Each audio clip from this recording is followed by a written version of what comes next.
Tonight on NewsWatch 12 at 6, a sword-wielding 24-year-old is in jail tonight after attempting to kill a man. We have the details on the victim, who's in the ICU. Plus, this weekend, we're watching for hazardous travel conditions. We'll tell you how to prepare for any flooding and where you should avoid.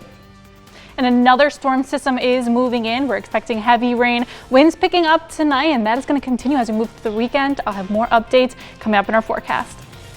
Live, local, late breaking.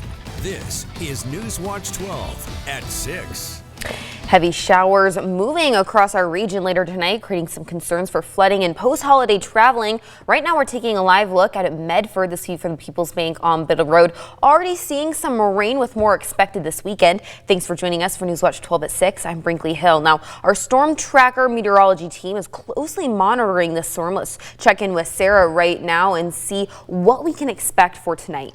As we're heading through tonight, rain has already started. I know some of us were a little bit misled this morning, seeing some of that sunshine break through, but clouds have moved back in very quickly, and now we're seeing more rain push in. As we're heading into those overnight hours, it is going to pick up a bit in intensity, especially as we're heading over into Josephine and Curry counties, also western Siskiyou County. Snow levels on the rise as well. Pass travel not looking bad now, so if you're heading along the passes, it's not looking too bad. But we're tracking wind alerts as we're heading into those overnight hours. So we do have a wind advisory into eastern Curry and Josephine County, mainly for those higher elevations, possibly seeing those gusts of about 50 miles per hour, starting a little bit later as we head into the Shasta Valley, and that lasts until tomorrow morning. Then over east of the Cascades, again, that's going to be for areas into higher elevations in the Klamath and Lake counties, and that starts tonight at 7 and lasts until tomorrow morning.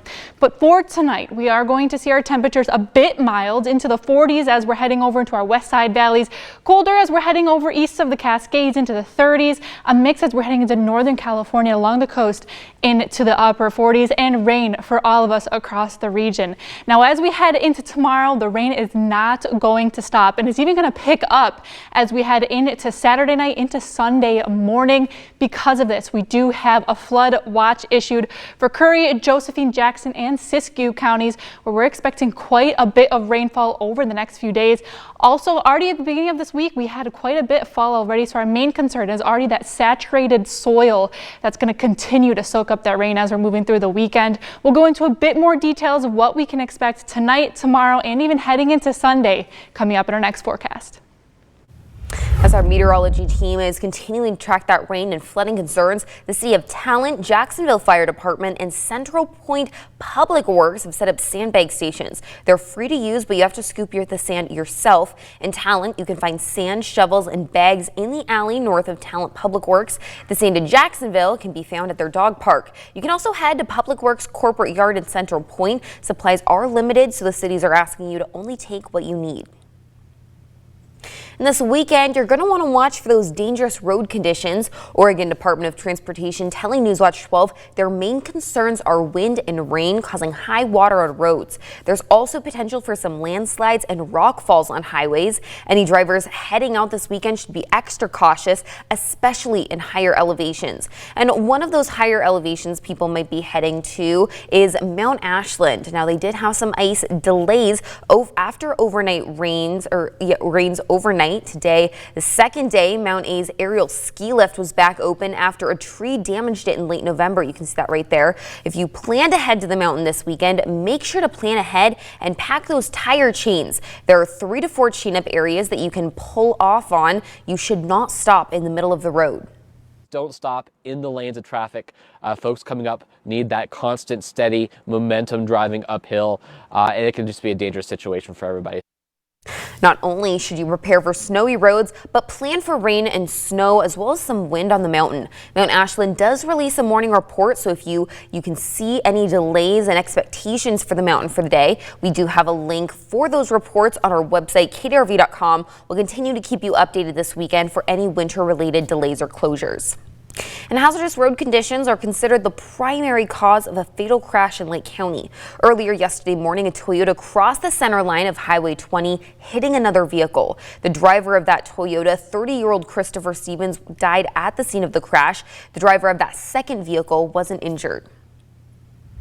Medford man in jail tonight for attempting to kill a man with a sword. Police say the man broke into the home and stabbed one of the roommates using a sword that was hanging on display. NewsWatch 12's Leave Calm is joining us live in Medford with that latest information. Brinkley, the floral business next door, telling us this house is where police found the victim with multiple stab wounds to his head, neck, and arms. Police came to the 1000 block of Beatty Street. They say they saw the victim slumped over on this porch. The victim's female roommate told police she witnessed the attack. She said 24-year-old Marzelle Culver ran in unannounced, grabbing a sword from a wall display and stabbing the victim.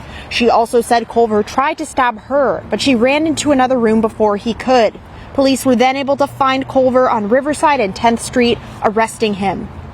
The patrol officers had brought him back to the Medford Police Department headquarters, and detectives responded in and actually chatted with him. He was cooperative. From my understanding, he was cooperative. Culver is in the Jackson County Jail on 4 charges: attempted murder, first-degree assault, first-degree burglary, and first-degree attempted assault. Police say he admitted to the attack in an interview and said he tried to kill the victim. This was because the victim told Culver the day before that he was no longer welcome at the home. Now, the victim is in the hospital tonight in the ICU in stable condition. His family has been notified of the attack. Live in Medford, I'm Leave Column. If you missed any of those details, you can head to our website, kdrv.com. Now, Oregon lawmakers have introduced a plan that would prevent utility companies from raising rates. That only applies if the company has an unresolved wildfire lawsuit that's lasted for 3 or more years. The bill is sponsored by Republican State Representatives Jamie Cate, Virgil Osborne, and Ed Deal. The bill was proposed as Pacific Power plans to raise their rates by 8.5%. The rate changes reflect higher purchase costs and other adjustments. This bill also comes as the federal government filed a lawsuit against Pacific Corp last week over the 2020 wildfires. A Pacific Corp spokesperson said that the company is working with the government to resolve these claims. And governors across the West Coast are requesting a federal fishery disaster declaration. This albacore fishing season has been the worst in over 30 years. Oregon, California, and Washington have submitted these requests to the U.S. Secretary of Commerce. If approved, the federal fishery disaster declaration would be able to support fishing communities who are financially impacted. The California albacore fishery declined 65% in value over the last 30 years. The Oregon Department of Transportation receiving more than $33 million in federal funding to build the first of its kind wildlife crossing over I-5. Damian Alvarado is breaking down that massive project in Southern Oregon. Every year from late fall to early winter, animals such as deers, bears, cougars, and foxes are all trying to get from one habitat to the next. But there's one thing in the way, and that's Interstate 5 itself. But as you see right behind me, that's some of the excavation right over there, that dirt area along I-5. That much needed funding will help construct the Mariposa Preserve Wildlife Crossing to solve that issue. And this is an area that's basically world renowned for its biodiversity. And it's all these different habitat types coming together in this one location. This section of highway includes a dangerous steep downgrade as it cuts through mountainous terrain. The interstate bisects the Cascade-Siskiyou National Monument. It will also be the first of its kind for Oregon and the entire stretch of I-5 from Mexico to Canada. This will basically be a way for even plants and invertebrates to migrate across the highway as well. Oregon Department of Transportation Director Chris Strickler says with this significant investment of federal funding, ODOT can now provide a new connection for wildlife in an ecologically diverse area. The more we can provide ways for them to move safely around highways, busy highways where a lot of animals unfortunately get struck and killed, the better off we're going to be. The Mariposa Preserve Wildlife Crossings will run through the Cascade-Siskiyou National Monument. Not only will the crossing protect those animals, it will protect drivers from dangerous wildlife collisions. On our way up here Friday morning, I almost watched a squirrel get hit by a driver. I haven't heard a lot of pushback. I mean, and frankly, these wildlife crossings, in terms of their ability to reduce the number of wildlife vehicle collisions, will pay for themselves over time. ODOT will provide matching funds of $3.8 million for a total project cost of $37 million. Reporting in Ashland, Damon Alvarado. Tourism could flourish along the coast this weekend with some winter whale watching. Over the next few days, you have the chance to witness the annual southbound migration of gray whales. From today until Tuesday, December 31st, that's going to be from 10 a.m. to 1 p.m. each day. There's trained volunteers stationed at 15 sites along the coast to help people spot whales and share some information. That includes Harris Beach State Park. And you can find the full list of whale watching sites on our website, kdrv.com. While the Christmas season is still lingering this weekend, it might be time to think about taking down those real Christmas trees. Rogue Disposal and Recycling has 3 ways that you can get rid of your tree. You can put it in a debris bin or take it to a transfer station. Another way is to call Rogue Disposal for curbside pickup. You can also head to our website, kdrv.com, to see more ways to recycle or compost your Christmas tree. Today's pet of the week is a sweet and gentle pup from the Jackson County Animal Shelter. Meet Eeyore.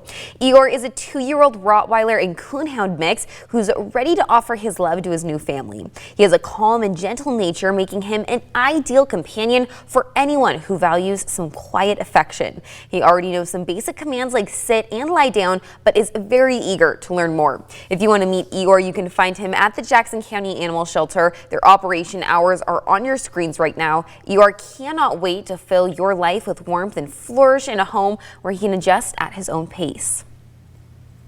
Now looking ahead, the Jackson County Sheriff's Office will be working to deter impaired driving on New Year's Eve. They'll conduct a high-visibility DUII patrol in collaboration with the Oregon State Police.